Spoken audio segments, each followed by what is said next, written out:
The champagne flute trembled in Brielle Norton's hand as she spotted Derek crossing the gallery floor, his arm draped possessively around a woman who looked like she'd stepped out of a magazine spread. Her stomach dropped. Of course he'd be here. Of course he'd look that smug. And of course she'd chosen tonight the opening of her best friend's art exhibition to attend completely alone after spending the last 3 months healing from the devastation he'd left behind. "Brielle, darling, you look positively pale." The voice beside her was velvet and smoke, utterly unfamiliar, yet somehow commanding her complete attention. She turned to find a man who simply couldn't exist in the real world. He was tall, impossibly tall, with skin like marble, and hair so white it seemed to capture and reflect the gallery's soft lighting. His eyes were the color of dark wine, almost black in the dimness, and they held an intensity that made her breath catch. I'm sorry. Do I know you?" she managed, though her voice came out smaller than she'd intended. "You do now." He moved closer, and she caught the faint scent of something ancient and expensive, old libraries and winter nights. "And unless I'm mistaken, you're about to face someone you'd rather avoid. That man approaching looks like he considers himself quite important." Brielle's eyes widened. Derek was indeed heading their way, his trajectory unmistakable, that familiar self-satisfied expression already forming on his face. She could practically hear the condescending greeting he'd offer, the false concern, the subtle digs about how she was doing after everything. The desperation rose in her throat before she could think it through. She turned to the stranger, her fingers finding his sleeve. The fabric was expensive, some kind of silk blend that probably cost more than her monthly rent. "Please," she whispered urgently, her pride crumbling in the face of the humiliation bearing down on her. "Please act like you love me." Those wine-dark eyes studied her for a heartbeat, and something flickered their amusement, perhaps, or maybe recognition of a challenge. Then his entire demeanor shifted. His hand came to rest at the small of her back, possessive and warm, even through the fabric of her dress, and he leaned down until his lips nearly brushed her ear. "As you wish, beloved," he murmured, just loud enough for her to hear the rolling accent that spoke of old European aristocracy. Then, louder, with genuine warmth that sounded utterly convincing. "There you are. I was beginning to think you'd abandoned me to the modernists." Derek stopped short, his expression faltering. "Brielle, I didn't expect to see you here." "Derek?" She managed to keep her voice steady, emboldened by the solid presence beside her. "I could say the same." "Right, well." Derek's eyes moved to the stranger, and something in his posture changed. He drew himself up, puffing slightly, though he still had to look up to meet the other man's gaze. "I don't think we've met. Derek Patterson, I'm well. I used to date Brielle. How unfortunate for you." The stranger's voice carried a subtle edge that made the words sound like both condolence and insult. He extended his hand with the grace of someone accustomed to others waiting on his pleasure. "Isidore Hargrove. I'm currently dating Brielle, which makes me significantly more fortunate than you could possibly imagine." The way he said it, the absolute certainty, the subtle emphasis on currently that somehow implied permanence rather than temporariness, sent a shiver down Brielle's spine. Derek's handshake was brief, and she noticed him wince slightly at Isidore's grip. "Hargrove," Derek repeated, his brow furrowing. "That's an unusual name. European?" "Very old family," Isidore replied, dismissing the topic with elegant finality. His hand had moved from Brielle's back to her waist, drawing her closer against his side. She should have felt uncomfortable with a stranger touching her so intimately, but instead she felt safe, protected, as though he'd erected an invisible barrier between her and everything that could hurt her. Derek's date, a willowy blonde whose name Brielle didn't care to remember, leaned in. "We should say hello to the Mitchells, babe. I see them by the sculpture garden." "Right. Good to see you, Brie." Derek's use of the old nickname felt like a violation now, especially compared to the way Isidore had called her beloved with such reverence. "We should grab coffee sometime, catch up." "She's quite busy," Isidore said before Brielle could formulate a response. "But I'm sure if she wishes to see you, she'll reach out. Do enjoy your evening." It was a dismissal, clear and absolute, delivered with such natural authority that Derek actually took a step back. He muttered something about seeing her around and retreated with his date, glancing back once with an expression Brielle had never seen directed at her before, confusion mixed with something that might have been jealousy. The moment they were out of earshot, Brielle stepped away from Isidore, her face burning. I'm so sorry. That was completely inappropriate of me. I don't even know you, and I just grabbed you and asked you to God. You must think I'm insane. On the contrary. Isidore's expression had shifted to something warmer, genuinely amused. I think you're desperate, which is entirely different from insane.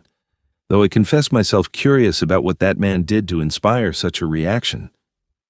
Brielle wrapped her arms around herself, suddenly cold despite the gallery's comfortable temperature. He cheated on me. For months, apparently. I found out when his other girlfriend called me, thinking I was the affair. Turns out I was the one being kept on the side while he played house with her. The words came out bitter, 3 months of hurt compressed into a few sentences. He acted like it was my fault somehow, like I should have been more exciting, more available, more something. Then he's a fool. Isidore said it with such conviction that Brielle found herself looking up at him, really looking. He was beautiful in a way that seemed almost artificial, like a sculpture given life. His features were too perfect, too symmetrical, and that skin, it really did look like alabaster, smooth and pale and impossibly flawless. No one actually looked like this. Who are you, really? She asked quietly. And why would you help me? I told you, Isidore Hargrove.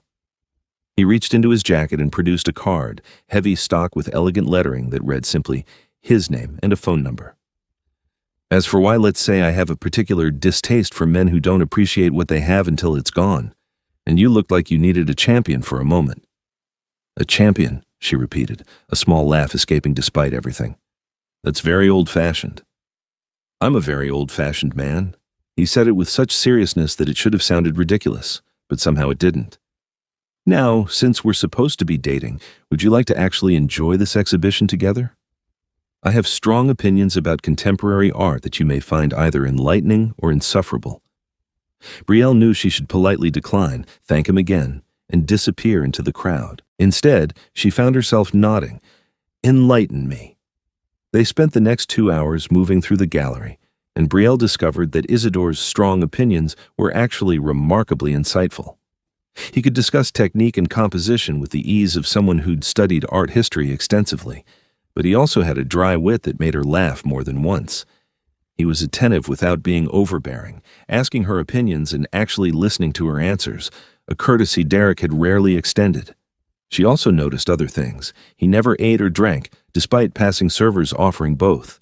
His skin remained perfectly cool when his hand brushed hers, and people seemed to instinctively give him space, as though recognizing something in him that commanded respect or possibly fear. When the exhibition began to wind down, Isidore walked her to her car, his presence a warm shadow at her side despite the October chill. At her vehicle, Brielle turned to face him, fishing his card from her purse. Thank you, she said genuinely. I know this was all fake, but you made tonight bearable. More than bearable, actually. Isidore's head tilted slightly, regarding her with those dark eyes. What if it didn't have to be fake? Her heart stuttered. What? Have dinner with me, tomorrow night. He spoke with the same quiet certainty he'd used all evening, as though the outcome was already decided. Let me take you somewhere your ex could never afford, and we'll discuss whether this arrangement might benefit us both. I don't understand. What arrangement? You want to show that fool what he lost? I find myself in need of companionship for various social obligations. We're clearly compatible in conversation. Why not continue the performance, at least until you feel you've sufficiently recovered your pride? It should have sounded cold, transactional. Instead, it sounded reasonable. Brielle bit her lip, considering. She'd sworn off men after Derek, determined to focus on herself, her work as a freelance graphic designer, her small circle of friends. But this wasn't really dating, was it? This was an arrangement, clearly defined, with someone who'd already proven he could play the part convincingly. Just dinner? She asked carefully. Just dinner, he confirmed, and conversation. I promise to be a perfect gentleman unless you request otherwise. Despite herself, Brielle smiled. Okay, dinner tomorrow. Excellent. He took her hand and, in a gesture that should have felt absurdly theatrical but somehow wasn't, pressed his lips to her knuckles. His mouth was cool against her skin. I'll collect you at 8. Wear something that makes you feel powerful. Then he was gone, disappearing into the parking garage with inhuman speed that Brielle told herself was just a trick of the shadows. The next day crawled by with agonizing slowness. Brielle tried to focus on work, a logo redesign for a local boutique, some social media graphics for a startup, but her mind kept drifting to wine-dark eyes and that voice like velvet over steel.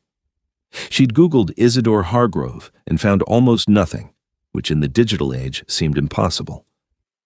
There was a mention in an article about historic preservation, a donation to an art museum, but no social media, no photos, nothing substantial. Red flags, the rational part of her brain whispered, but the rest of her, the part that had felt truly seen for the first time in months during their gallery conversation, told rationality to shut up. At 7:30, she stood before her closet in her underwear, staring at her limited options. "Wear something that makes you feel powerful," he'd said. She settled on a deep burgundy dress she'd bought for Derek's company party but never worn after he'd commented that it was a bit much. The neckline was elegant without being revealing, and the cut made her feel graceful, like someone who belonged in the world Isidore seemed to inhabit. The doorbell rang at precisely 8 o'clock. Brielle grabbed her clutch, checked her lipstick one final time, and headed downstairs from her second-floor apartment. Isidore stood on her doorstep looking like he'd stepped out of a gothic romance novel. He wore a black suit that was definitely custom-tailored, with a charcoal shirt beneath and no tie. His white hair was swept back from his face, emphasizing those sharp cheekbones and that impossible bone structure. When he saw her, something shifted in his expression. Appreciation, unmistakable and warm. "You look magnificent," he said simply. "The color suits you." "Thank you." She stepped out, locking the door behind her. "You look pretty magnificent yourself." "I have my moments." He offered his arm, which she took, and led her to a car that made her stop in her tracks. It was a vintage Rolls-Royce, black and gleaming, the kind of vehicle that belonged in a museum or a movie. "Is that yours?" she asked faintly. "One of mine, yes. I have a weakness for beautiful things made with craftsmanship and care." He opened the passenger door for her, and she slid into leather seats that probably cost more than everything she owned combined. The restaurant was called Sangiovese, tucked into a historic building in the old quarter of the city. Brielle had walked past it dozens of times without ever really noticing it. The entrance was discreet, marked only by a small brass plaque. Inside, it was all dark wood and candlelight, with heavy curtains and an atmosphere of profound privacy. The maitre d' greeted Isidore by name, leading them to a corner table that was somehow more secluded than all the others, as though reserved permanently for exactly this purpose. Wine appeared without being ordered, poured into crystal glasses that caught the candlelight like prisms. "I should mention I don't know much about wine," Brielle admitted as she settled into her seat. "Derek always ordered for both of us, and it all kind of tasted the same to me." "Then we'll educate your palate." Isidore's smile was genuine. "Or we'll discover you simply don't enjoy wine, which is equally valid. I want you to actually taste things tonight, Brielle, to experience rather than simply endure." The way he said her name carefully, as though it were something precious, made her skin warm. She took a sip of the wine and found it different from anything Derek had chosen, richer and more complex, with flavors she couldn't quite identify but enjoyed nonetheless. "Tell me about yourself," Isidore said, leaning back in his chair with the ease of someone who'd never been uncomfortable anywhere. "Beyond what that fool did to you, who is Brielle Norton?" So she told him. About growing up in a small town in Pennsylvania, about her love of art and design, about moving to the city 5 years ago to pursue freelance work, about her dreams of maybe opening her own design studio someday, and her fear that she wasn't talented enough, wasn't business savvy enough, wasn't enough in general. Isidore listened with complete attention, asking questions that demonstrated he was truly hearing her, not just waiting for his turn to talk. When the food arrived, dishes she hadn't ordered, but that were apparently specialties of the house, he encouraged her to try everything, to tell him what she thought without worrying about saying the right thing. She noticed as the meal progressed that while he'd made a show of moving food around his plate, he hadn't actually eaten anything. He'd also barely touched his wine, though he'd ensured her glass was never empty. "You're not eating," she finally said, emboldened by good wine and better conversation. "I have unusual dietary requirements," he replied smoothly, "a medical condition that limits what I can consume. Please don't let it concern you." "That must be difficult. You become accustomed to it over time." Something flickered across his face, too quick to read. "Tell me, what would you say to your ex if you could speak without consequences? If you knew he would truly hear you?" The question caught her off guard. Brielle set down her fork, considering. I'd tell him that he made me doubt myself, that his cheating wasn't just about the betrayal, it was about all the little ways he made me feel like I was lacking, like I was never quite what he wanted, even before he strayed. She paused, surprised by her own honesty. And I'd tell him that I wasted 3 years trying to be whatever he needed, instead of asking whether he was what I needed. And was he? No. The word came out firm, certain. No, he wasn't. He was convenient and relatively successful, and he was there when I was lonely. But he never made me feel the way. She stopped, flushing. The way what? Isidore prompted gently. The way you made me feel last night, she admitted. Valued, interesting, worth protecting. Isidore reached across the table, his hand covering hers. His skin was cool, but his touch sent warmth racing up her arm. You are all those things, Brielle. You were those things before I appeared, and you'll be those things long after. I simply recognized what was already there. She turned her hand over, lacing her fingers with his, and felt something shift between them. This was supposed to be an arrangement, a performance, but sitting here in the candlelight, the rest of the restaurant fading into irrelevance, it felt dangerously real. Tell me about you, she said. Who is Isidore Hargrove? His expression shifted, becoming more guarded. That's a complicated question. We have time. He studied her for a long moment, seeming to wage some internal debate. Finally, he spoke. I come from a very old family, as I mentioned. Old money, old expectations. I've spent most of my life meeting obligations and maintaining appearances.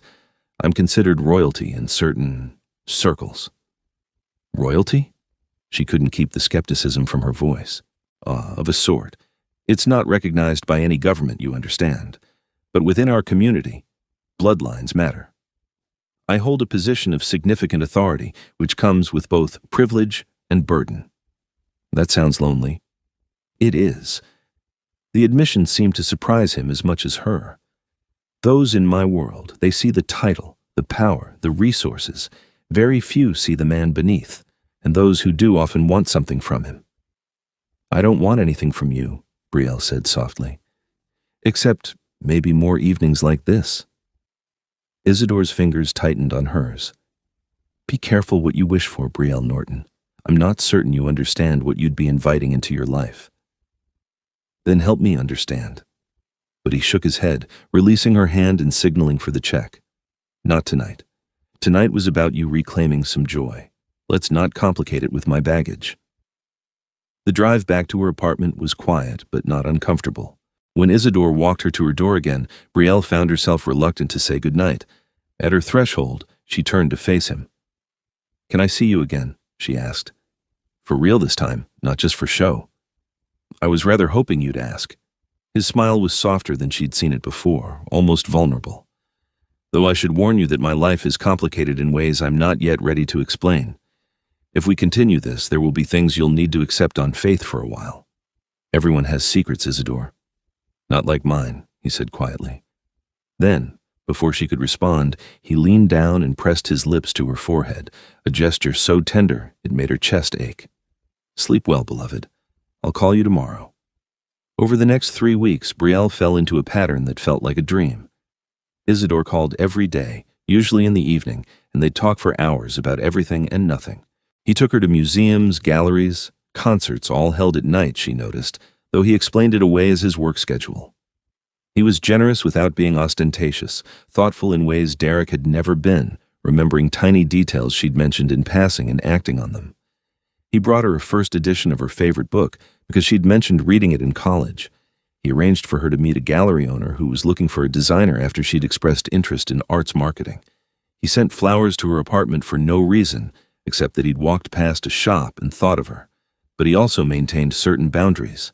He never invited her to his home. He never ate in front of her, always claiming he'd had a large lunch or had dietary restrictions, and he was never available during daylight hours, no matter what she suggested. Her friends noticed the change in her. Maya, her best friend and the artist whose exhibition had started everything, cornered her at a coffee shop one afternoon. Okay, spill everything, Maya demanded, stirring sugar into her latte. You've been glowing for weeks, and don't tell me it's a new skincare routine. Brielle felt herself flush. I've been seeing someone, the man from your opening, Isidore. The absolutely gorgeous one who looked at you like you hung the moon? Maya's eyes went wide. Bree, that's amazing. Why didn't you tell me? It's complicated. We started out as kind of a fake thing to make Derek jealous, but then it became real. Or I think it's real. He's wonderful, Maya, but there's something he's not telling me. Something big. Like a wife and kids big. No, nothing like that. I don't know exactly. He's just mysterious, private. And I keep telling myself I should push for answers, but when I'm with him, it doesn't seem to matter. Maya reached across the table, squeezing her hand. Just be careful, okay? I'm glad you're happy you deserve to be happy after what Derek put you through. But make sure this guy is worthy of that happiness. I will, Brielle promised, though she wasn't sure how to measure worthiness when it came to someone like Isidore. That night, as if summoned by her doubts, Isidore called to cancel their plans. Something's come up, he said, and she could hear genuine regret in his voice. Family business that requires my immediate attention. I'm sorry, beloved. Is everything okay? She asked, hearing stress beneath his carefully controlled tone. It will be, but I may be unreachable for a few days. Don't worry if you don't hear from me. Isidore, wait. But he'd already disconnected. 3 days passed with no word. Brielle told herself not to panic, that he'd been clear about needing space, but the silence felt wrong. On the 4th day, she was working at her favorite cafe when Derek walked in. Her stomach clenched, the old anxiety rising, but it was muted now. She'd grown since that night at the gallery, strengthened by Isidore's regard and her own rediscovered confidence. Derek spotted her immediately and, to her dismay, approached her table. Hey, Bree, can I sit? I'm working, Derek. 5 minutes, please. He looked different somehow, less polished than usual, tired. I owe you an apology. Against her better judgment, she gestured to the empty chair. 5 minutes. He sat, fidgeting with a coffee stir. I was an asshole to you. The cheating, the way I made you feel like it was your fault, none of that was okay. I've been thinking about it a lot since I saw you at that gallery, and I wanted to say, I'm sorry. Genuinely. Brielle studied him, looking for the trap, the angle. What brought this on? Honestly, seeing you with that guy, Hargrove, the way he looked at you, the way you looked at him, I realized I never made you feel that way, and you deserved someone who would.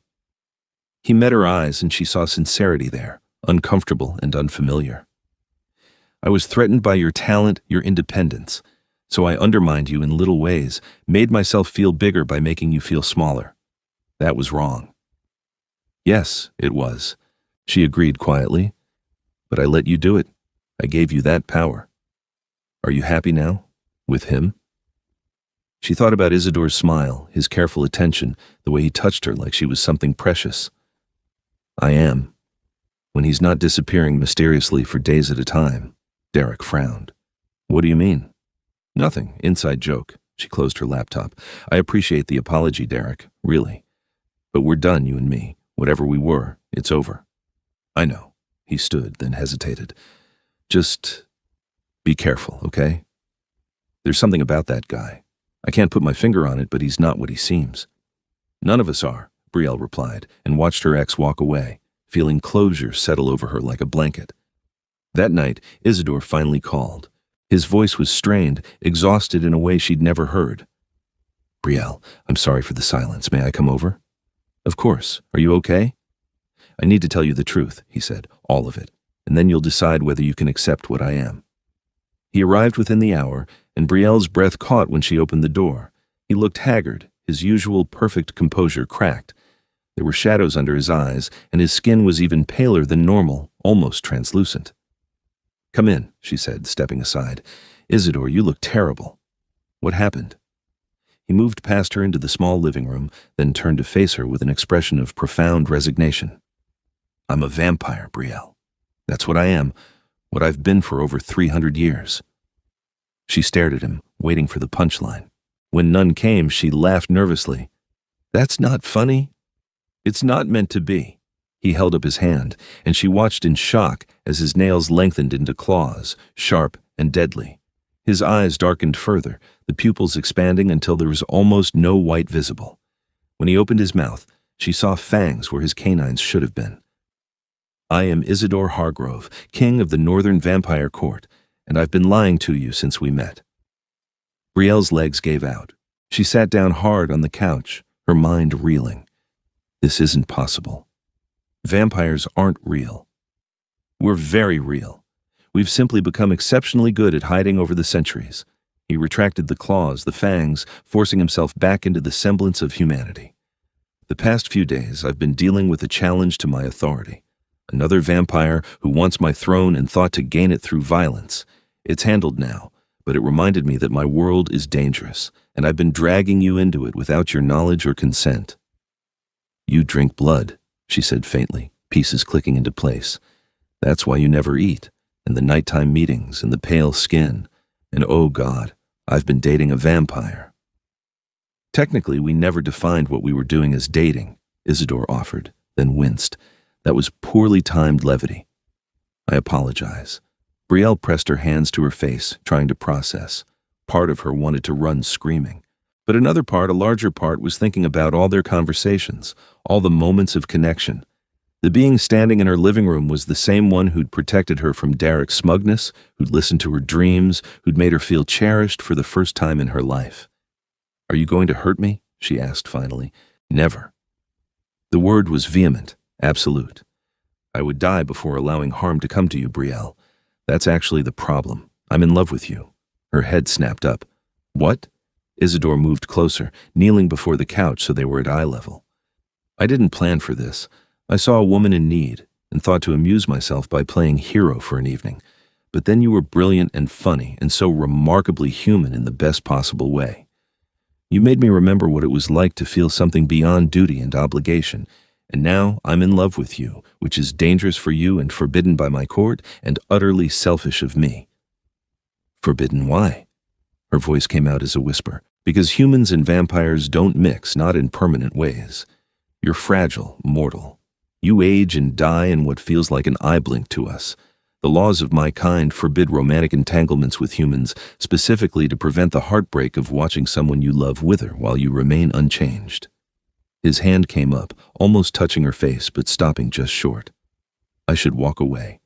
Let you return to your normal life. Find a normal man who can give you normal things like daylight and growing old together. But, she prompted because she could hear the unspoken word, but I'm a selfish creature, and I can't seem to make myself leave you. His voice broke slightly. So I'm giving you the choice. Knowing what I am, what I can and cannot offer, do you want me to go? Brielle looked at him, really looked, at the ancient being in a modern suit, powerful enough to kill her with ease but kneeling before her like a supplicant. At the vulnerability in those inhuman eyes, the desperate hope he was trying to hide. What can you offer? She asked. Specifically. He seemed surprised by the question, but answered carefully. Protection, devotion, resources beyond what any human could provide. Entry into a world you've never imagined, beautiful and terrible in equal measure. My complete loyalty and every ounce of love I'm capable of feeling. He paused. But not children. Not aging together, not normalcy. And always, always the danger that comes from being connected to vampire politics. And if I wanted to become like you? No, the word was sharp, immediate.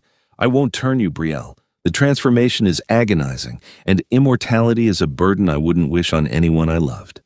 If you choose to be with me, it will be as you are. She absorbed this, her mind working through implications.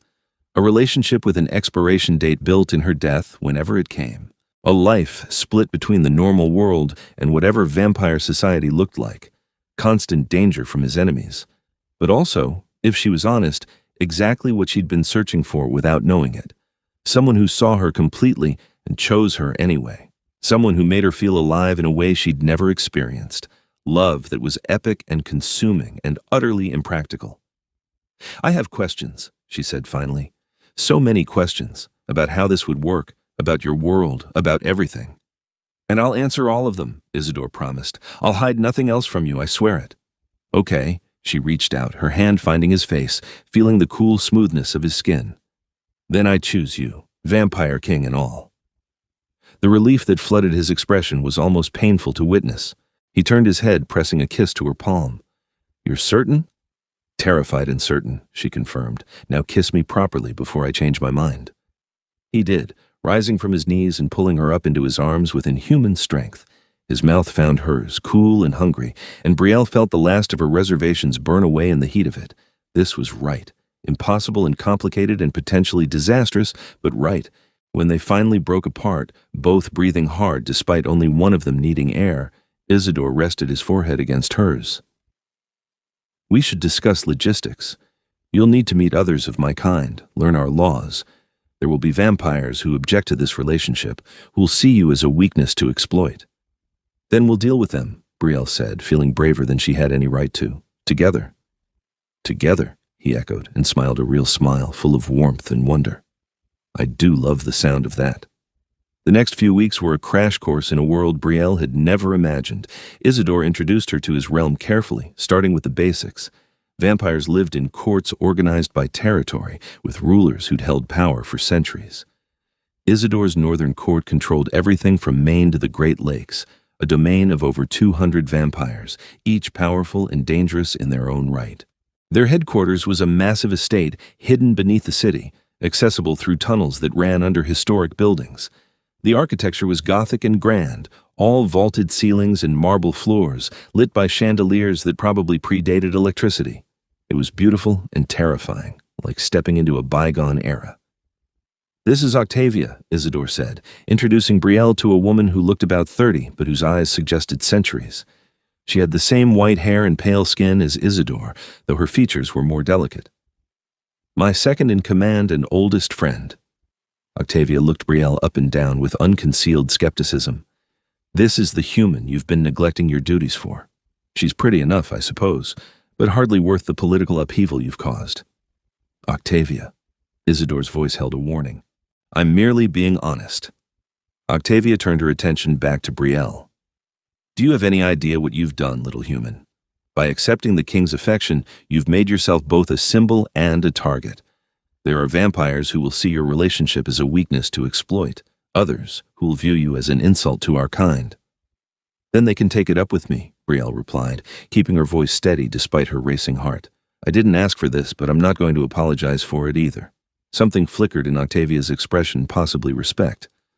"Well, at least she has spine. You'll need it, human, if you intend to survive in our world." The first real test came 2 weeks later. Isidore had warned her there would be a formal gathering of the court, a monthly assembly where business was conducted and grievances were heard. She'd expected it to be awkward, but she hadn't anticipated the open hostility. The throne room, because of course there was a throne room, was packed with vampires, all of them pale and beautiful and utterly inhuman, despite their modern dress. Brielle stood at Isidore's side, her hand in his, feeling like a rabbit in a den of wolves. "My king," a vampire near the front called out, his voice carrying across the chamber. He was tall and sharp-featured, with the same white hair but eyes like chips of ice. "We must address the situation with the human, your companion." "Lord Cassius," Isidore acknowledged, his tone neutral. "You have a concern to raise?" "I do. By bringing a human into our midst, you've violated traditions that have kept us safe for millennia. She knows our secrets, our weaknesses. What's to stop her from betraying us to her kind?" "Me," Isidore said simply. "I am what stops her, because I trust her, and you trust me. That should be sufficient." "Should it?" Another vampire stepped forward, a woman in an elegant black gown. "We've followed you for over a century, my king, because you've been wise and cautious, but this is neither. You've allowed sentiment to cloud your judgment." Brielle felt Isidore tense beside her. Before he could respond, she stepped forward, squeezing his hand once before releasing it. "May I speak?" the assembled vampires murmured, but Isidore nodded. "You may." "You're right to be concerned," Brielle said, projecting her voice as much as her nerves would allow. "I'm human, I'm fragile and mortal, and I don't belong in your world by any traditional measure, but I'm also not stupid. I know what exposure would mean for Isidore, for all of you, and I know what I'd lose if I betrayed that trust." "And what would you lose, little human?" Cassius asked mockingly. "Your vampire lover? Hardly a deterrent when you could simply find another warm body to share your bed." "My life," Brielle replied bluntly, "because if I betray you all, Isidore wouldn't be able to protect me from the consequences. I'd be dead within a day. I'm not interested in dying, Lord Cassius. I'm quite fond of living, actually." She has a point. Octavia called from her position near the throne. The human's survival is directly tied to our secrecy. She has every motivation to keep our secrets. Beyond which, Isidore interjected, his voice carrying a note of command that silenced the murmuring, Brielle is under my personal protection. Any who would harm her would have to go through me first. Is there anyone here who wishes to challenge me for the right to determine my own companions? The room went very quiet. Brielle understood intellectually that Isidore was powerful, but seeing an entire assembly of immortal predators back down from his gaze drove home exactly what that meant. I thought not, Isidore continued. Brielle Norton is my chosen companion, and she will be treated with the respect that position demands. Are there any other concerns? There weren't. The assembly moved on to other business territorial disputes, requests for resources, reports from vampires in other regions. Brielle stood beside the throne, acutely aware of the eyes that kept drifting to her, assessing, judging. When the gathering finally ended, Isidore pulled her aside into a private chamber. Are you all right? He asked, his hands coming up to frame her face. That was more hostile than I anticipated. I'm okay. She leaned into his touch, drawing strength from it. Octavia was right, though. I need to be able to defend myself if I'm going to be part of your world. What if someone decides to come after me when you're not around? Then they'll discover that attacking what belongs to the Vampire King is a fatal error, Isidore said darkly. Isidore. She pulled back enough to meet his eyes. I'm serious. I can't just be your weakness, the thing your enemies use against you. I need to be able to protect myself. He studied her for a long moment, something like pride flickering across his features. You want me to teach you? Can you?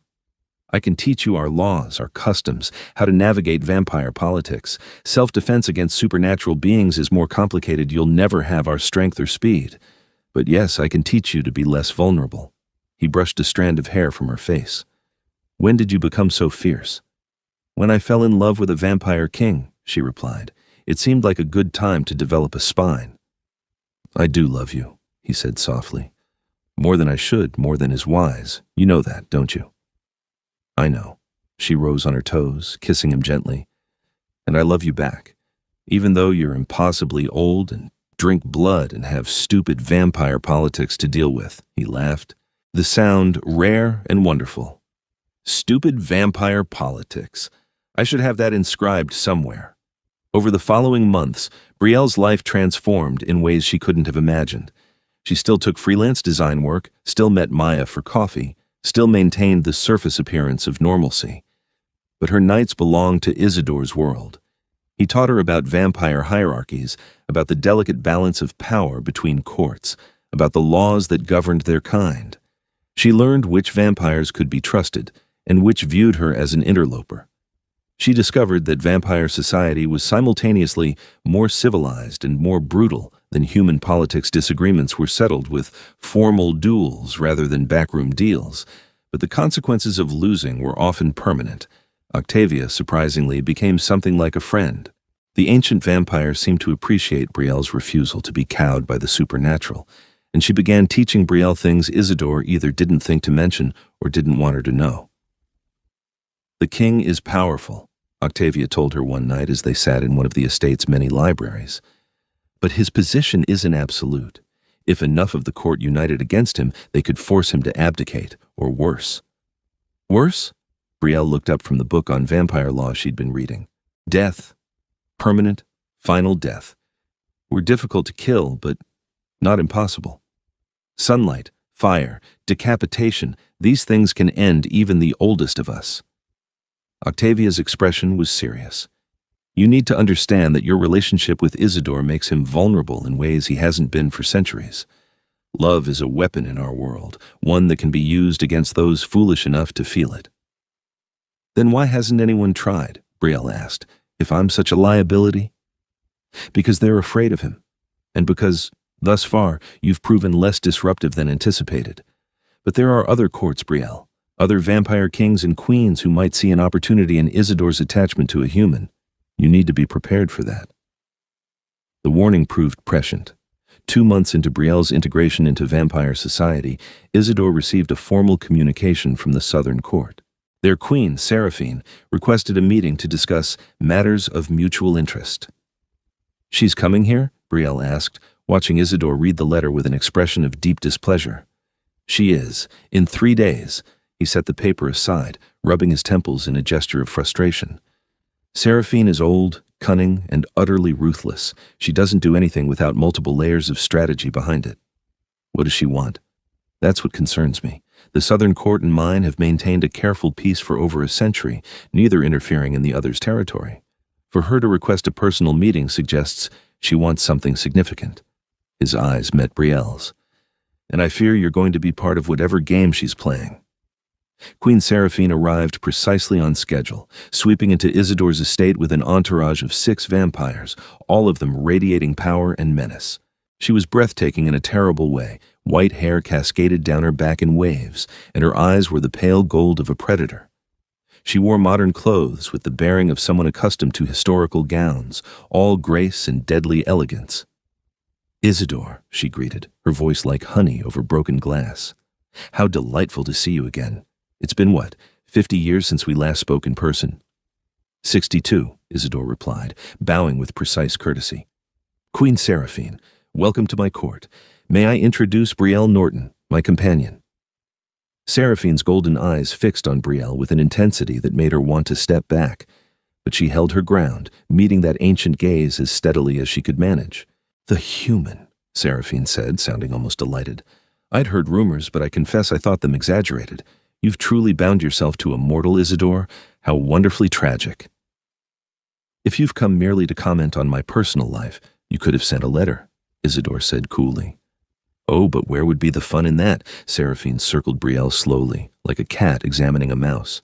"Besides, I wanted to see for myself what could possibly tempt the great vampire king of the North to break centuries of tradition. She must be quite special." "She is," Isidore said, a warning note entering his voice. "I'm standing right here," Brielle interjected, tired of being discussed in third person.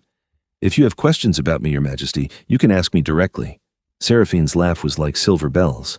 "Oh, I do like her. She has fire." The vampire queen stopped directly in front of Brielle, close enough that Brielle could feel the unnatural cold radiating from her. "Tell me, little human, what do you love about our dear Isidore? Is it the power, the immortality he could theoretically grant you? The wealth?" "None of those things," Brielle replied honestly. "I love him because he sees me as I am, not as what he wants me to be. Because he makes me laugh, because even though he's lived for centuries and could have anyone, he chose me." "How romantic!" Seraphine's tone made it sound like an insult. "And how naive. Do you truly believe this can end well? You'll grow old while he remains unchanged. You'll die, probably within his lifetime. And he'll be left with nothing but memories of a brief mortal love." "I know," Brielle said quietly. "We've discussed it. I'm choosing this anyway." "Fascinating."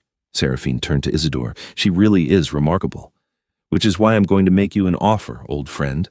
I have access to certain resources. Ancient magics that could extend her life, make her aging far slower than normal. She wouldn't be vampire, but she wouldn't be quite so fragile either. Interested?" Isidore's expression shuddered completely. "What's the cost?" "Smart man. Always asking the right questions." Seraphine moved to a chair, settling into it like it was a throne. "The ritual would require significant power, the kind that can only be generated by a vampire of royal blood. Your blood specifically, Isidore, and quite a lot of it, enough to weaken you for months, possibly years." "No," Brielle said immediately. "Absolutely not." "The human has opinions," Seraphine observed. "How refreshing." "It's not about opinions," Brielle shot back. "You just said it yourself. Vampires with power see weaknesses to exploit. If Isidore is weakened, his enemies would use that opportunity to challenge him. I won't be responsible for putting him in danger. Even if it means gaining decades more with him, perhaps a century?" Seraphine's smile was knowing. "That's quite a sacrifice in the name of love." "That's what love is," Brielle replied. "Putting the other person's safety above your own desires." Isidore moved to her side, his hand finding hers. "And I won't use dark magic to artificially extend your life, even if it didn't require my blood. You're human, Brielle. I fell in love with a human woman, with all the limitations and beauty that entails. Changing that would change you." "How terribly noble," Seraphine said, sounding almost bored. "Well, I've made my offer. When you come to your senses and realize the inevitable tragedy of your situation, you know how to reach me." She rose, smoothing her dress. Now, shall we discuss the real reason I'm here? The real reason, it turned out, was a territorial dispute between their courts over a city that sat on the border. A group of vampires had been making claims to both courts, playing them against each other, and Seraphine wanted to resolve it before it escalated into open conflict. The negotiations took hours, with both monarchs trading concessions and demands with the precision of chess masters. Brielle watched, learning, seeing Isidore in his role as king in a way she hadn't before. He was brilliant at it, firm but fair, strategic without being cruel. By the time they reached an agreement, even Seraphine seemed grudgingly impressed. "You've grown wiser with age," the Southern Queen observed as she prepared to depart, "though I still think you're a fool for the human. Love makes us weak, Isidore. You of all vampires should remember that." "Love makes us human," Isidore countered, "or as close as our kind can come to it. I'll take that over the cold calculation that's kept you alone for 5 centuries. Seraphine's smile was brittle. "We'll see which of us is proven right. Enjoy your mortal love while it lasts, old friend. These things always end in tears." After she left, Brielle found Isidore standing on one of the estate's many balconies, looking out over the city lights. She joined him, slipping under his arm and into his embrace. "She's wrong," Brielle said firmly, "about us ending in tears." "Is she?" Isidore's voice was heavy. "Brielle, I've lived for over 300 years. I've watched empires rise and fall, seen the world transform in ways the people of my human life could never have imagined. And you'll have what? 50 more years if you're fortunate? 60? Are you saying you regret this? Us? Never." He pulled her closer, his chin resting on top of her head. "But I'm saying Seraphine is right about one thing. This will end in grief. Your death will destroy me in ways I can't even begin to articulate." "Then we make the most of the time we have," Brielle said. "We love each other as hard as we can for as long as we can. And when I'm gone, you'll have those memories. Isn't that better than never having loved at all?" "I used to think so," he admitted. "Now I'm not certain. But I'm too selfish to let you go, even knowing the pain that's coming." They stood together in silence, the weight of mortality hanging between them like a sword. Brielle understood then, really understood what Isidore had given up by choosing to love her. Not just the political complications or the danger, but the certainty of loss, the guaranteed heartbreak that came with loving something that would inevitably end. "I'm sorry," she whispered, "for being human, for not being able to stay with you forever." "Don't apologize for being exactly what I fell in love with," Isidore said fiercely. He turned her in his arms, his hands framing her face. "You are perfect, Brielle Norton, human and mortal and absolutely perfect. I wouldn't change a single thing about you. Even though it means losing me? Even then." He kissed her, and she tasted something like desperation in it, like he was trying to memorize the moment. "I'd choose you 1,000 times over, knowing how this ends. You're worth every moment of eventual pain." Spring turned to summer, and Brielle's life continued to straddle both worlds. She'd landed a major contract with a museum, designing their entire digital presence, which gave her more financial stability than she'd had in years.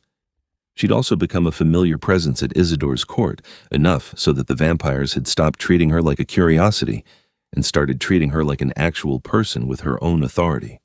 Maya finally met Isidore properly at a dinner Brielle had arranged carefully during evening hours.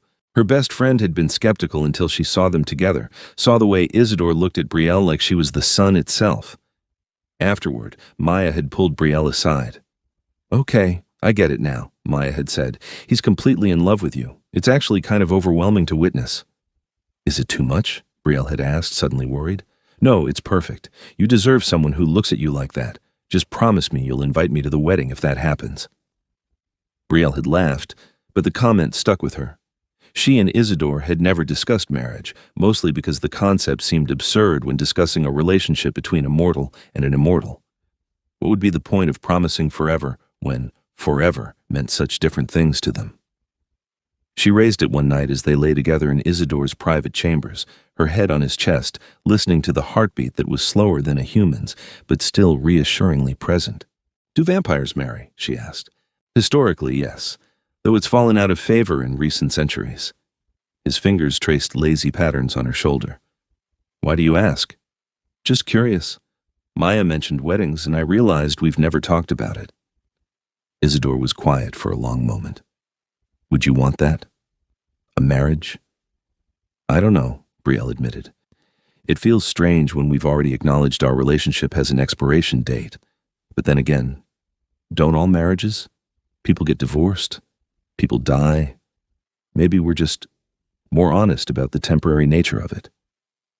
I would marry you, Isidore said quietly. If you wanted it. I'd stand before my entire court and claim you as my wife, my queen, my everything. The political complications would be significant, but I'd do it gladly if it would make you happy. Brielle pushed up on her elbow, looking down at him. Is that a proposal? It's a statement of intent. His hand came up, brushing her hair back from her face. If you want a formal proposal, beloved, I'll give you one. I'll fill your apartment with flowers and get down on one knee like a proper human suitor. I'll give you a ring worth a small fortune and ask you to spend your life with me, knowing that I'm asking for all the years you have while offering only a fraction of mine in return. That's the saddest proposal I've ever heard, Brielle said, but she was smiling through sudden tears. Then let me amend it. Isidore sat up, bringing them face to face. Brielle Norton, you are the most extraordinary thing to happen to me in over 3 centuries of existence. You make me remember what it's like to feel human, to hope, to plan for a future beyond mere survival. I want to spend every remaining moment of your life showing you exactly how precious you are. Will you marry me? Yes, she said, barely getting the word out before she was kissing him, laughing and crying simultaneously. Yes, absolutely yes. The wedding was planned for autumn, a small ceremony by vampire standards but elaborate by human ones. Brielle invited Maya and a handful of other close friends, telling them Isidore's family was very traditional and preferred evening events. The vampire contingent was larger. Octavia served as Isidore's witness, and several dozen court members attended, filling the estate's grand hall with pale faces and dark elegance. The ceremony itself was a blend of human and vampire traditions. They exchanged rings under moonlight in the estate's garden, surrounded by candles and autumn flowers. Isidore wore black, formal, and regal, looking every inch the vampire king. Brielle had chosen a dress in deep midnight blue, eschewing traditional white for something that felt more appropriate to the occasion. When Isidore spoke his vows, his voice carried across the assembled crowd. I pledge to you my protection, my devotion, and every day of your life. I will guard you against all threats, honor you above all others, and love you until your final breath and beyond. You are my heart, Brielle Norton, and I am yours. Brielle's own vows were simpler, but no less sincere. I pledge to you my trust, my love, and all my mortal days. I will stand beside you, support you, and love you for as long as I live. You are my choice, Isidore Hargrove, today and always.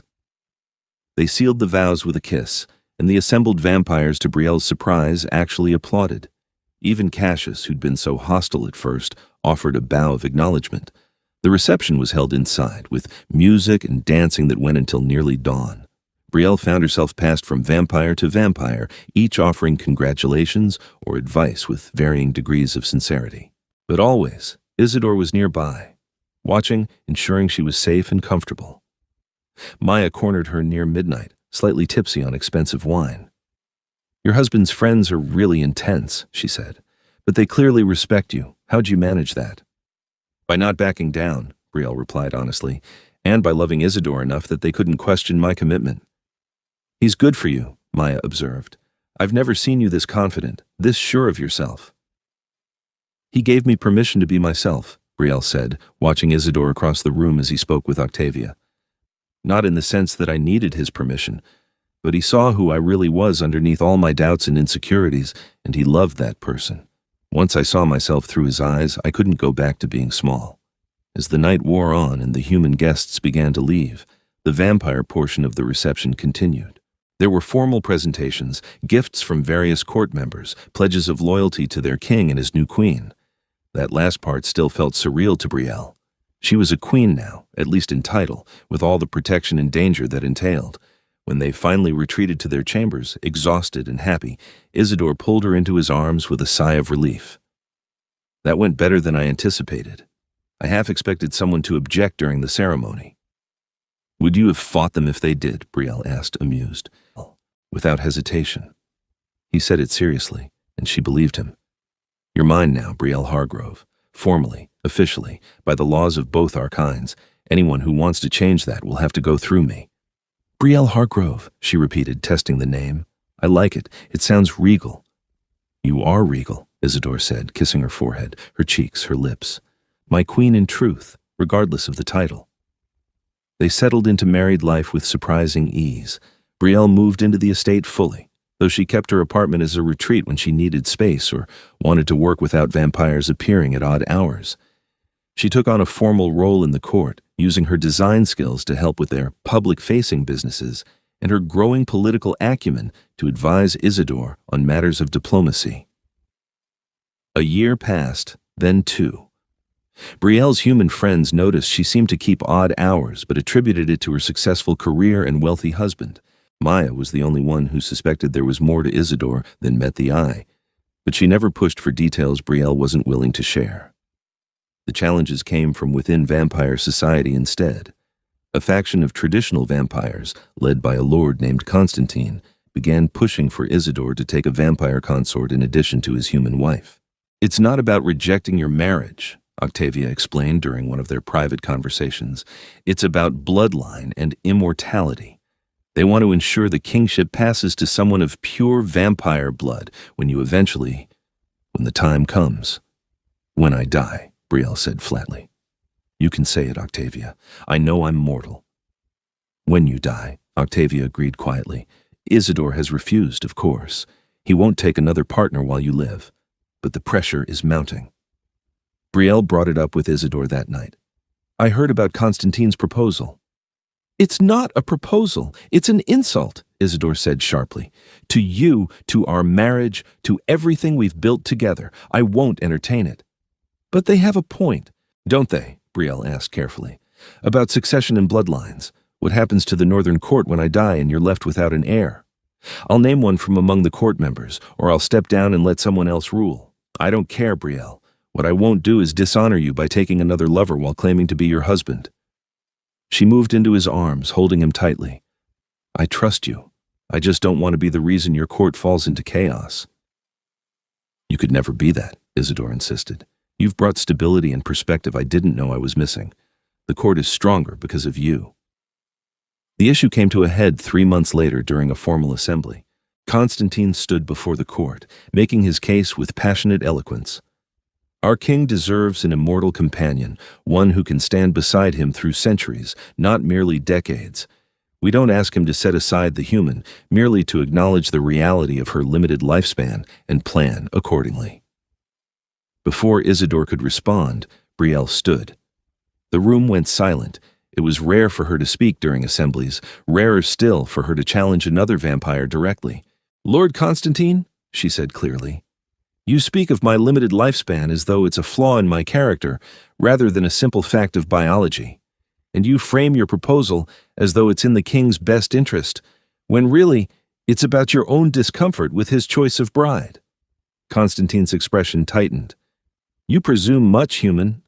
I'm not just human. I'm your queen. Brielle let that sink in. And as your queen, I'm telling you that your concerns are noted but irrelevant. My husband has made his choice clear. Continuing to pressure him is not only disrespectful to me, it's bordering on insubordination to him. Well said, Octavia called from her position near the throne. Constantine looked to Isidore.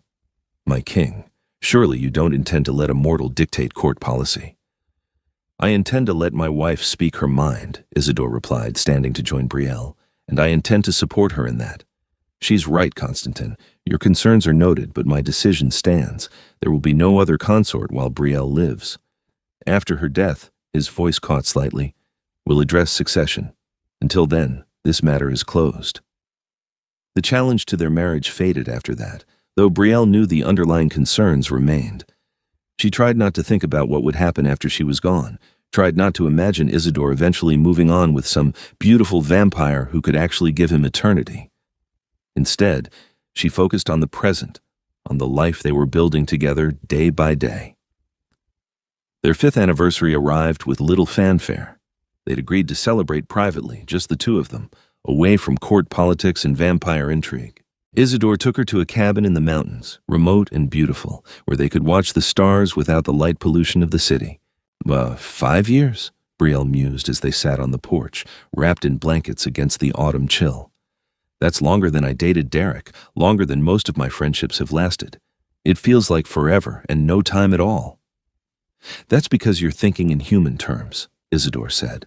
For me, 5 years is barely a moment, yet somehow these 5 years with you have felt fuller, richer than entire decades without you. Do you ever regret it? Brielle asked, choosing something you knew would end? Every time I see a new gray hair on your head, every time I notice your hands aren't quite as smooth as they were, every time you move a little slower than before, yes, I regret the inevitable end. He pulled her closer. But I've never once regretted loving you. The pain of losing you will be worth every moment of having you. Brielle was quiet, absorbing that. She was 33 now, no longer the 28-year-old who desperately begged a stranger to pretend to love her. 5 years with Isidore had changed her in fundamental ways. She was stronger, more confident, more certain of her worth. But she was also undeniably aging in ways he never would. I found a gray hair last week, she admitted. My first one. I pulled it out, but I know there will be more. I think you'll be beautiful with gray hair, Isidore said. You'll be beautiful at 40, at 50, at 80. Age changes the package, beloved, but not the soul inside. That's what I fell in love with. Promise me something, Brielle said suddenly. When I'm gone, don't let yourself become bitter. Don't let my death turn you into one of those cold, cruel vampires who've forgotten how to feel. Find joy again, eventually. Love again if you can. Don't ask me to promise that, Isidore said roughly. I can't imagine loving anyone the way I love you. You couldn't imagine loving a human 5 years ago either, Brielle pointed out. People change, even immortal people. Just promise me you'll try to be happy, that you won't spend the next 300 years mourning. I'll promise to try, Isidore said finally, though I make no guarantees of success. They stayed at the cabin for a week, existing in a bubble where vampire politics and mortality couldn't touch them. They talked about everything and nothing, made love under the stars, and pretended for a little while that time didn't matter. When they returned to the city, reality reasserted itself quickly. There was trouble brewing with the Western Court. Their king, Lucian, was making territorial claims that encroached on Isidore's domain. It required careful diplomacy and several tense negotiations that left Isidore frustrated and exhausted. Come to bed, Brielle urged one night after a particularly long session with his advisors. You're no good to anyone if you're too tired to think straight. I don't technically need sleep, Isidore pointed out, but he followed her anyway. No, but you need rest. There's a difference. She pulled him down onto the bed, curling into his side. Tell me what's really bothering you. Is it just Lucian's territorial grab, or is there something more? Isidore was silent for a long moment. Finally, I'm tired, Brielle. Not physically, but existentially. I've been doing this for over 3 centuries. The politics, the power plays, the endless jockeying for position among beings who never change because they can't die. You've reminded me what it's like to live rather than simply exist, but that makes the rest of it feel even more hollow. Then step down, Brielle said quietly. If it's not making you happy anymore, find someone else to be king. It's not that simple. The transfer of power is complicated, and there are those who would see my abdication as weakness. So? Let them think what they want. You've been king for how long? 140 years. That's long enough, don't you think? You've earned the right to retire, to live for yourself rather than for duty. She propped herself up on her elbow, looking down at him. We could go somewhere remote, somewhere you wouldn't have to deal with court politics and power struggles. We could just be together, for whatever time we have left. And what happens to the Northern Court without strong leadership? Isidore asked. Octavia could rule, or someone else you trust. You could help them transition, make sure it's stable. But Isidore, you can't carry this burden forever just because you're immortal. That's not living. That's just going through the motions. He stared at her, something like wonder in his expression. You'd want that? To leave the city, the court, everything we've built here? I'd want you happy, Brielle said simply. Everything else is negotiable. The idea took root. Over the next few months, Isidore quietly began preparing for abdication. He approached Octavia first, feeling out her willingness to take the throne. To his surprise, she agreed readily. I've been watching you with the human, Octavia said. She's good for you, Isidore. She makes you remember how to be more than just a ruler. And honestly, I think the court could use fresh perspective. You've been king for a long time, my friend. Perhaps it's time to let someone else carry that weight. The formal announcement was made at the Winter Assembly. Isidore stood before his court and declared his intention to step down, naming Octavia as his successor. The reaction was mixed. Some vampires seemed relieved, others concerned, a few openly hostile. But Isidore's authority was still absolute, and when he made it clear this was not up for debate, even the dissenters fell silent. I've served this court for over a century, Isidore said. I've protected our interests, expanded our territory, and maintained peace with our neighbors. Now I'm asking for the right to live the remainder of my wife's mortal life in peace. Queen Octavia will lead you well. Give her the same loyalty you've given me. The transition took 6 months to complete fully. Isidore remained available for consultation, but Octavia assumed more and more of the day-to-day responsibilities. By summer, they were ready to make the move. They chose a house in the Pacific Northwest, deep in the forest, where Isidore could move freely at night without fear of discovery. It was beautiful and isolated, with floor-to-ceiling windows that looked out over trees and mountains. Brielle set up a home office and continued taking freelance work remotely. Isidore finally had time to pursue interests beyond ruling. He took up painting again, something he'd apparently done in his human life, but abandoned centuries ago. Life became simpler, quieter. They had each other and the peace of the forest, and days that stretched into weeks without the intrusion of vampire politics. Brielle was happier than she could remember being, and Isidore seemed to shed years of stress, becoming more relaxed and openly affectionate. This was the right choice, he told her one night as they sat on their deck watching the stars. I should have done it years ago. You weren't ready years ago, Brielle replied. We both needed time to figure out what we really wanted. And what do you want, beloved? Isidore asked. Truly. Brielle considered the question. This. You. A life that's ours rather than dictated by duty or expectations. I want to wake up next to you every day and fall asleep in your arms every night. I want to grow old with you, even though you won't grow old with me. I want every moment we have for as long as we have it. Then that's what we'll have, Isidore promised, for as long as we have it. The years continued to pass. Brielle's hair gained more gray, laugh lines appeared around her eyes, and her body began to show the inevitable signs of aging. Isidore remained unchanged, frozen in the prime of his vampire existence, but he never made her feel less beautiful or less desirable. If anything, he seemed to treasure her more with each passing year, as though aware of how finite their time together truly was. When Brielle was 45, she was diagnosed with cancer. It was early stage, treatable, and her doctors were optimistic. But the diagnosis was a stark reminder of her mortality, of all the ways a human body could fail. Isidore was terrified in a way she'd never seen. He wanted to seek out Seraphine, to beg for that life-extending ritual despite the cost. Brielle refused absolutely. No dark magic, she said firmly. We knew this was coming eventually. Maybe not this specific thing, but something. I'm human, Isidore. Humans get sick. We'll fight this the normal way, and whatever happens, happens. I can't lose you, Isidore said, his voice breaking. Not yet. It's too soon. It's always too soon, Brielle replied gently. But I'm not gone yet, and I'm not planning to go without a fight. The treatment was brutal surgery, followed by chemotherapy that left her weak and nauseous. Isidore was beside her through all of it, holding her hair when she vomited, carrying her when she was too tired to walk, sitting with her through the long nights when pain kept her awake. You don't have to do this, she told him during one particularly bad night. I know it's hard to watch. Where else would I be? He replied, stroking her hair. You're my wife, my heart. There's nowhere else I want to be but here. She made it through the treatment. The cancer went into remission, and slowly, painfully, Brielle regained her strength. But the experience had changed them both. There was a new urgency to the way they approached each day, a determination to make every moment count. On Brielle's 50th birthday, Isidore took her back to the city for the first time in years. They visited the gallery where they had met, which was hosting another exhibition. Brielle stood in the same spot where she'd first seen Derek approaching, where she'd grabbed a stranger's sleeve and begged him to pretend to love her. "I should thank him," she said, almost to herself. "Derek, I mean. If he hadn't been such an ass, if I hadn't been desperate to save face, I would never have approached you." "The universe has a strange sense of humor," Isidore agreed.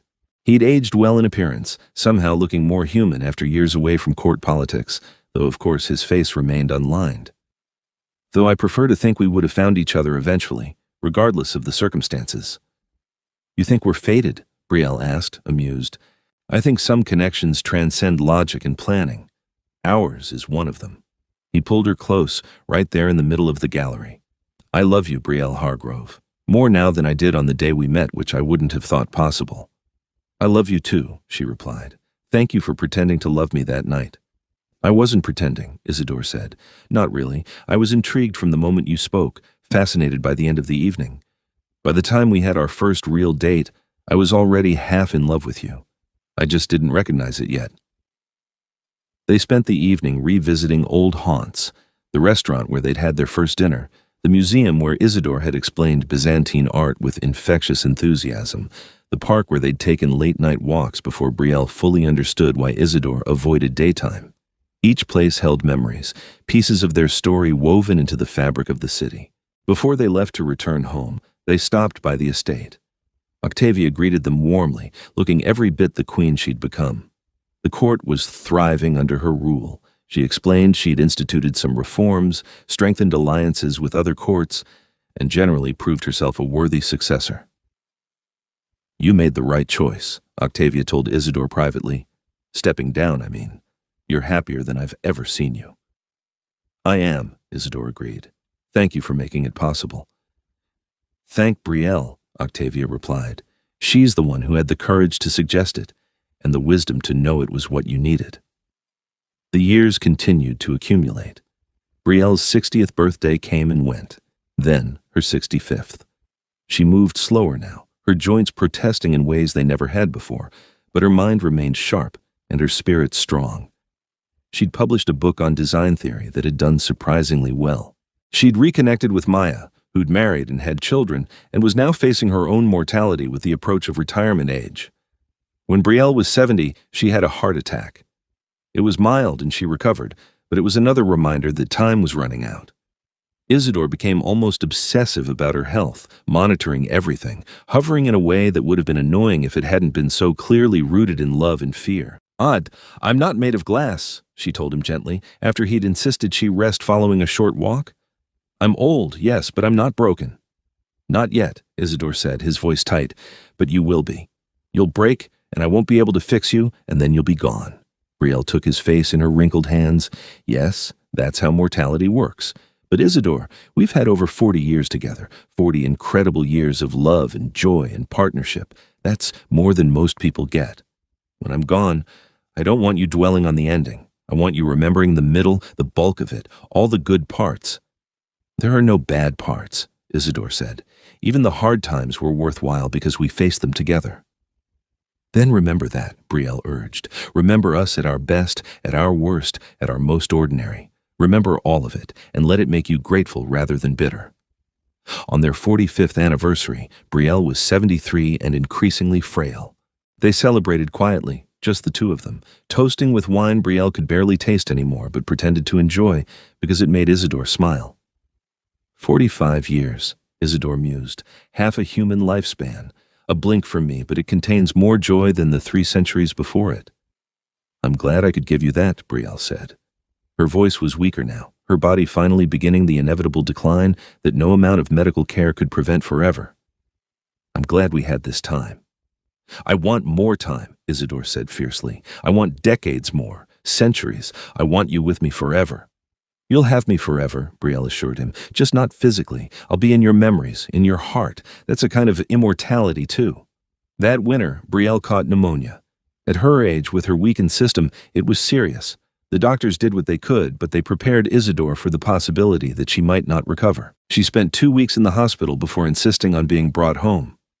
If I'm going to die, she told Isidore, I want it to be in our bed, in our house, with you beside me, not in some sterile hospital room surrounded by machines. So Isidore brought her home, setting up everything she might need, arranging for round-the-clock care. But mostly, he just held her, spending every moment he could at her side. On what would turn out to be her last night, Brielle was lucid and calm. She knew the end was coming, could feel her body shutting down, and she was ready. I'm not afraid, she told Isidore as he held her hand. I've had a good life, a love most people only dream of. I have no regrets. I have one, Isidore said, tears streaming down his face. I regret every moment I'll have to spend without you. Don't, Brielle said firmly. You promised me you'd try to be happy. I'm holding you to that promise, Isidore Hargrove. I'll try, he whispered. For you, I'll try. Good, she smiled, squeezing his hand with what little strength she had left. Thank you for loving me. Thank you for that night at the gallery, for pretending when I asked, for making it real. Thank you for every day since. You gave me a life beyond anything I could have imagined.